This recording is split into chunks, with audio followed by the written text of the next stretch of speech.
कि पाकिस्तान इस वक्त एक डिफाइनिंग मोमेंट से गुजर रहा है और पूरी कौम ये देख रही है कि क्या ये जो पुराने पाकिस्तान की करप्शन, ज़मीर फरोशी, हॉर्स ट्रेडिंग, लोटाक्रेसी,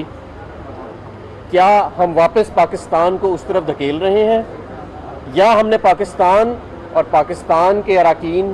पाकिस्तान के मुंतखब अवान में जो ऑनरेबल मेंबर्स बैठे हैं,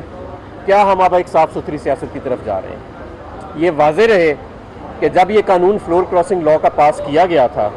तो इन्हीं जमातों ने ये पास किया था और उस वक़्त जो लेजिस्लेटर्स थे उनकी नीयत यही थी कि यही अमल जो आज जा रहा है ऐसा अमल ना हो सके। तो ये वाज़े रहना चाहिए। और मैं आपको एक और बात बताना चाहता हूँ कि इस वक्त आप अपने गली मोहल्लों में ये कैमरे लेके जाएं, अवाम एक तरफ खड़ी है, पाकिस्तान और पाकिस्तान की अवाम एक तरफ खड़ी है, और चोरी का पैसा,